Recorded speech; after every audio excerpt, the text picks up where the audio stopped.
मकर संक्रांति पर धर्मराज की कथा। एक समय की बात है जब पृथ्वीलोक पर बर्बरुवाहन नामक एक राजा हुआ करते थे। उनका राज्य बड़ा ही सुखद था, समृद्ध था एवं राजा भी बड़े दयालु थे। इसी राज्य में एक ब्राह्मण हरिदास भी निवास करता था।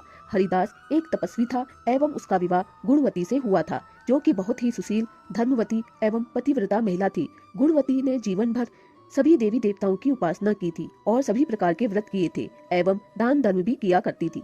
इसके अलावा अतिथि सेवा को भी वह अपना परम धर्म मानती थी। ऐसी ही हंसी खुशी और ईश्वर की उपासना करते हुए वह वृद्ध हो गई।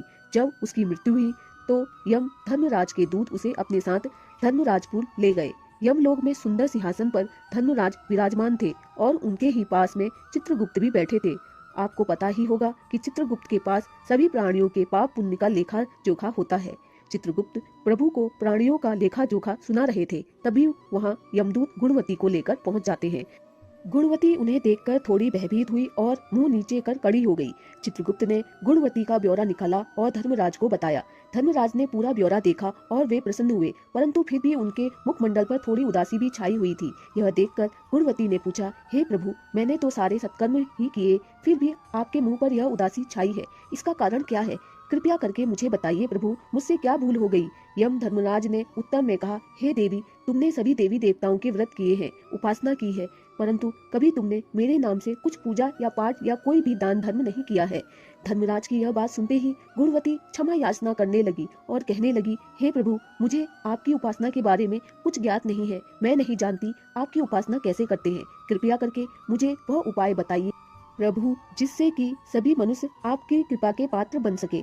यह सुनकर गुणवती ने धर्मराज जी से क्षमा याचना की और कहा कि मैं आपकी उपासना नहीं जानती थी, कृपया करके वो उपाय बताइए जिससे सभी मनुष्य आपकी कृपा के पात्र बन सके।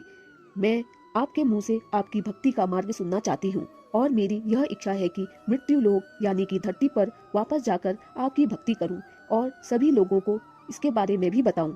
धर्मराज जी ने उसकी विनती सुनकर बताया, जिस दिन सूर्य देव उत्तरायण में प्रवेश करते हैं यानी कि मकर संक्रांति के दिन मेरी पूजा शुरू करनी चाहिए और उस दिन से लेकर पूरे 1 वर्ष तक मेरी पूजा करते हुए कथा सुननी चाहिए और एक दिन भी पूजा या कथा नहीं छूटनी चाहिए। साथ ही पूजा करने वाले व्यक्ति को धर्म के इन 10 नियमों का पालन करना चाहिए। नंबर 1, धीरज रखना एवं संतुष्ट रहना। नंबर 2, अपने मन को वश में रखना और सभी को क्षमा करना। नंबर 3, चोरी या अन्य दुष्कर्म नहीं करना। नंबर 4, मानसिक एवं शारीरिक शुद्धि। नंबर 5, अपने इंद्रियों को वश में रखना। नंबर 6, बुरे विचारों को अपने मन में न लाना यानी कि बुद्धि को पवित्र रखना। नंबर 7, पूजा पाठ एवं दान पुण्य इत्यादि करना। नंबर 8, व्रत करना एवं व्रत की कहानी सुनना। नंबर 9, सच बोलना एवं सभी से अच्छा और सच्चा व्यवहार करना। नंबर 10, क्रोध न करना। धर्म के इन सभी 10 लक्षणों का पालन करते हुए पूरे 1 वर्ष तक मेरी कथा नियम से सुने, दान पुण्य व परोपकार करे एवं अगली मकर संक्रांति पर इस व्रत का उद्यापन करे। अपने सामर्थ्य से मेरी एक मूर्ति बनाकर विधि विधान से प्राण प्रतिष्ठा करवाकर हवन पूजन करे एवं साथ ही चित्रगुप्त की पूजा भी करे एवं काले तिल के लड्डू का भोग लगाए, ब्राह्मण भोज करवाए एवं बांस की कटोरी पर 5 सेर अनाज दान करे। इसके अलावा गरीबों या जरूरतमंद को गद्दा, तकिया, कम्बल, छप्पन, लोटा, वस्त्र आदि दान करे, हो सके तो गोदान करे। धर्मराज से व्रत की पूरी कथा सुनकर गुणवती ने पुनः धर्मराज से प्रार्थना की और कहा, हे प्रभु, आप एक बार मुझे फिर से मृत्यु लोक में जाने दीजिए, जिससे मैं आपके व्रत को करूं और इस व्रत का प्रचार भी लोगों में कर सकूं। इस पर यमराज ने अपनी सहमति दी। धरती लोक पर गुणवती पुनः जीवित हो उठी और उसके परिजन प्रसन्न हुए।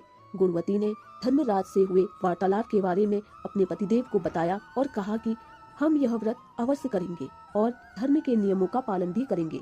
मकर संक्रांति आते ही गुणवती और उसके पति ने व्रत शुरू कर दिए और 1 वर्ष पश्चात इसका उद्यापन भी किया। इसी व्रत के प्रभाव से उन पर धर्मराज की कृपा हुई और उन्हें मोक्ष की प्राप्ति हुई। बोलो जय धर्मराज की जय।